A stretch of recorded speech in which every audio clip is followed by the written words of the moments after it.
Vous allez peut-être renoncer, c'est une annonce que vous avez faite, enfin en tout cas une menace que vous laissez planer, vous allez peut-être renoncer à un projet de nouvelle usine en France, qui avait été annoncé en 2019, je crois, par votre prédécesseur Philippe Petit-Colin. C'est à Feyzin, dans la banlieue de Lyon, une usine de fabrication de disques de frein carbone, parce que l'énergie coûte trop cher. C'est un problème qui n'existait pas à l'époque, qui aujourd'hui crève l'écran.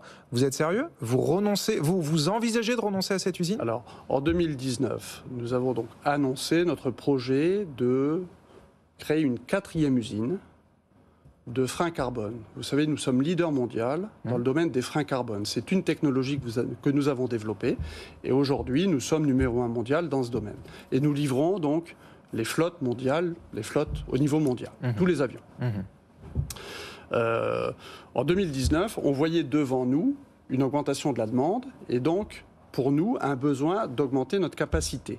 Sachant que nous avons déjà 3 usines de freins carbone, une en France, à Villeurbanne, Tout à fait. une aux États-Unis et une en Asie, en Malaisie en fait, pour être très précis. Et donc nous avions annoncé ce projet en 2019, que nous avons mis sur pause en 2020 du fait de la crise de la Covid, qui a effectivement eu un impact drastique sur le trafic aérien mondial et qui fondamentalement retarde de 3-4 ans les besoins. Et donc, le temps est venu de se reposer la question, maintenant que le trafic aérien est reparti à la hausse, le temps est venu de se reposer la question de cette 4e usine. Voilà. Les freins carbone, c'est une activité qui est très consommatrice d'énergie. L'énergie représente 40% du coût de fabrication de nos freins carbone. 40%. C'est donc considérable. Ouais. Quand je regarde l'évolution du prix de l'énergie entre 2019 et 2023, le prix de l'énergie était à peu près identique. C'est donc l'électricité au mégawattheure et le prix du gaz au mégawattheure. Ce prix était à peu près le même en France, aux États-Unis et en Asie en 2019.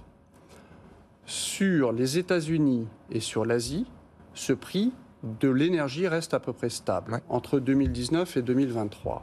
En France, ce prix sera multiplié par 5. Il a été multiplié par 2 entre 2019 et 2022. Et il est encore multiplié par 2,5 entre 2022 et 2025. C'est donc un facteur 5 qui fait qu'aujourd'hui, je suis amené effectivement à suspendre la décision de créer cette 4e usine en France et donc de le suspendre pendant 2 ans. Le temps de voir comment le prix de l'énergie va évoluer en France et en Europe dans les 2 ans qui viennent. Et dans l'intervalle, j'augmente les capacités dans mes sites à l'international. 2 ans donc.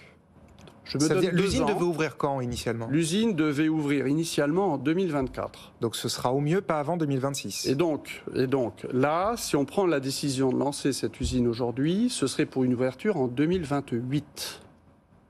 Pourquoi 2028? Ah, parce qu'il y a le retard Covid aussi? Parce qu'il y a le retard Covid aussi. Donc c'est à peu près le temps qu'il faut pour les nouveaux procédés, le développement des nouveaux procédés de cette usine, et puis la mise en place de l'usine. Donc 2028. Ok.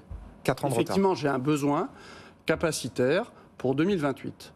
Mais aujourd'hui, je ne suis pas en état, compte tenu des prix de l'énergie en France et en Europe, de prendre cette décision qui serait économiquement pas raisonnable. Que vous répond Emmanuel Macron? Parce qu'on sait qu'il veut absolument cette usine. À l'époque, il s'était déplacé sur place, encore une fois auprès de votre prédécesseur, qui avait d'ailleurs poussé un coup de gueule à l'époque en disant que c'était trop compliqué d'ouvrir des usines en France.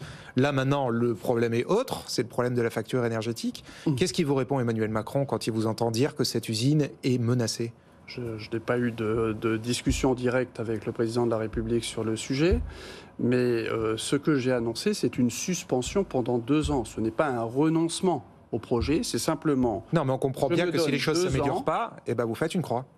Si les choses ne s'améliorent pas dans les 2 ans qui viennent, je pense qu'a priori, la décision ne pourra pas être de faire cette 4e usine en France, malheureusement. On parle d'un investissement à 230 millions d'euros. 250 millions, à peu près. C'est colossal. Et alors, donc là, on parle de l'usine de Feyzin. Visiblement, c'est compromis. Est-ce qu'il y a d'autres sites Safran en France qui sont menacés? Pour les mêmes raisons de compétitivité coût par rapport à l'énergie? Il n'y a aucun de nos sites actuels qui sont menacés.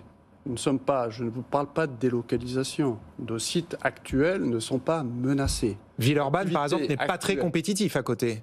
Est-ce que Villeurbanne, Villeurbanne a des activités. Donc c'est vrai qu'effectivement, avec le prix de l'énergie d'aujourd'hui, la compétitivité de Villeurbanne est moins bonne par rapport aux autres sites. On l'accepte, mais aujourd'hui... Villeurbanne n'est pas menacée. Villeurbanne n'est pas menacée. Aucun site industriel de safran en France n'est menacé. Je ne parle pas de ça. Je parle simplement de décisions nouvelles quant à l'implantation de nouveaux sites en France, notamment dans des domaines qui sont très consommateurs d'énergie. Et vous savez, on a inauguré, ce dernier mois, on a inauguré 3 sites nouveaux en France. On a inauguré un site à Créteil. On a regroupé l'ensemble de nos équipes dans le domaine de l'électrique. Pour l'aviation, c'est un des éléments de la décarbonation de l'aviation. Donc l'ensemble de nos équipes électriques est regroupé à Créteil. C'est un site d'à peu près 500 personnes.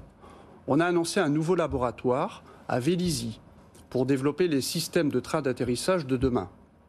Et on a annoncé, au début du mois d'octobre, un nouveau site de fabrication additive dans la région de Bordeaux. Tout à fait.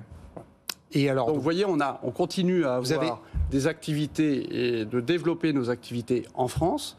Mais c'est vrai qu'en l'occurrence, sur cette activité-là, qui est très consommatrice d'énergie, on a un...